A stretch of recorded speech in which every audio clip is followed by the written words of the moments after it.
আসসালামু আলাইকুম ভিউয়ার্স, আশা করি সবাই অনেক ভালো আছেন। তো আমাদের মধ্যে অনেক ফটোগ্রাফার আছি যারা কিনা বিভিন্ন পেজ কিংবা গ্রুপের মধ্যে আমাদের ফটোগুলো পোস্ট করে থাকি। তো কেমন হয় যদি আপনার নিজের নামে একটা লাইসেন্স থাকে সেই ফটোর মধ্যে। তো আজকের ভিডিওতে আমি আপনাদেরকে দেখাবো কিরকম ভাবে নিজের নামে একটা ওয়াটারমার্ক তৈরি করে আপনার ফটোতে সেট করে দিতে হয়। তো ভিডিওটি দেখতে থাকুন শেষ পর্যন্ত। আমি নাসির আছি আপনাদের সাথে, আপনারা দেখছেন ICTBiD ইউটিউব চ্যানেল। সো চলুন ভিউয়ার্স, আজকের ভিডিওটি শুরু করা যাক। তো এর জন্য সর্বপ্রথম আপনাকে গুগল প্লে স্টোর থেকে Pixelleb অ্যাপটা ইনস্টল করে নিতে হবে। তো Pixelleb অ্যাপটার লিংক আমি ভিডিও ডিসক্রিপশন বক্সে দিয়ে রাখবো, চাইলে সেখান থেকে গিয়েও আপনারা ডাউনলোড করে নিতে পারবেন।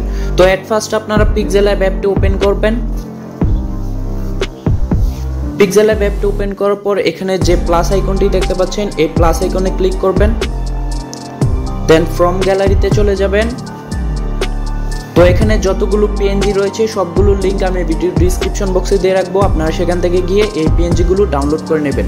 তো আপনার পছন্দ মতো যে কোনো একটা ক্যামেরার আইকন এখানে সিলেক্ট করে দেবেন। তো আমি এখান থেকে দ্বিতীয় নাম্বার যে আইকনটা আছে সেটা সিলেক্ট করে দিচ্ছি। তারপর এটাকে আপনারা ঠিকমতো অ্যাডজাস্ট করে নেবেন এক জায়গায়। তো এখান থেকে আপনারা আপনাদের নাম লিখে দেবেন। আমি এখানে আমার নাম লিখে দিচ্ছি, সাথে ফটোগ্রাফি লিখে দেব, নাসির ফটোগ্রাফি। তো ফটোগ্রাফি লেখার পর এখানে আপনারা এখানে বসিয়ে দেবেন। তো এখানে ফার্স্টে একটা স্পেস দিয়ে নেবেন, তাহলে টেক্সটটা সুন্দরভাবে সেট হবে। তো এখানে একটি ফন্ট সিলেক্ট করতে হবে, ফন্টটার লিংক আমি ভিডিও ডিসক্রিপশন বক্সে দিয়ে রাখবো, আপনারা সেখান থেকে ফন্টটা ডাউনলোড করে নেবেন। তো ফন্টটার নাম হচ্ছে LI অল্পনা। তো এটাতে আপনারা ক্লিক করে দেবেন এন্ড এখান থেকে ওকেতে ক্লিক করবেন। তারপর এখানে ফন্টটা আপনারা সুন্দরভাবে সেট করে দেবেন।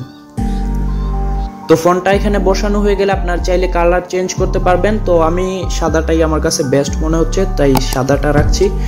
তো এখানে আমি আমার ইচ্ছা মতো এখানে বসিয়েছি আপনার পেজের নাম কিংবা আপনার যে নামে আপনি লাইসেন্স দিতে চাচ্ছেন সেই নামটা এখানে বসিয়ে দেবেন। তো বসানো হয়ে গেলে এখানে আপনারা প্লাস আইকনে ক্লিক করবেন।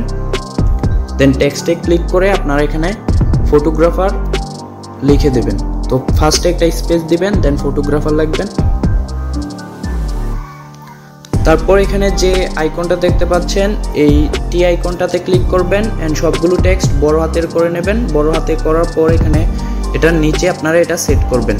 সেট করার পর এখানে আপনারা একটু স্লাইড করবেন। স্লাইড করার পর এখানে দেখতে পাচ্ছেন স্পেসিং এ ক্লিক করবেন। দেন এখান থেকে স্পেস আপনার এখান থেকে 35 করে দেবেন। এখান থেকে আপনারা এটা অ্যাডজাস্ট করে দেবেন এটার সাথে। তো আপনার খুব সুন্দরভাবে এটা অ্যাডজাস্ট করবেন, যেহেতু পরবর্তীতে সবগুলো ফটোতে আপনারা এটা ব্যবহার করতে পারেন। তো এখানে বসানো হয়ে গেলে আপনারা এটাতে আরেকটু স্পেস নিয়ে নিচ্ছি। তো বসানো হয়ে গেলে এখানে এই আইকনটাতে ক্লিক করবেন। ট্রান্সপারেন্ট একটা অপশন দেখতে পাচ্ছেন, এই ট্রান্সপারেন্টে ক্লিক করবেন। ট্রান্সপারেন্টে ক্লিক করার পর ব্যাকগ্রাউন্ডটা রিমুভ হয়ে গেল। এখন থেকে আপনারা এটা সেভ করে নেবেন। সেভ এসে ক্লিক করে এখান থেকে আপনারা পিএনজি এন্ড এখান থেকে আলট্রা সিলেক্ট করে সেভ টু গ্যালারিতে ক্লিক করবেন। তো এই ওয়াটারমার্কটা কিন্তু আমাদের গ্যালারিতে সেভ হয়ে গেল। এখন আমরা এই লেয়ার অপশনে ক্লিক করে আপনারা 3টা লেয়ারই ডিলিট করে দেবেন। ডিলিট করা হয়ে গেলে এখান থেকে 3 লাইন যে অপশনটা দেখতে পাচ্ছেন, এই 3 লাইন অপশনে ক্লিক করবেন এন্ড ইউজ ইমেজ ফ্রম গ্যালারিতে ক্লিক করবেন।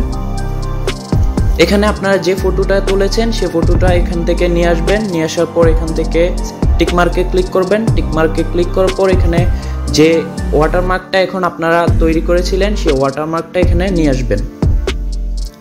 নিয়ে আসার পর এখানে আপনারা এটা সুন্দরভাবে সেট করে দেবেন।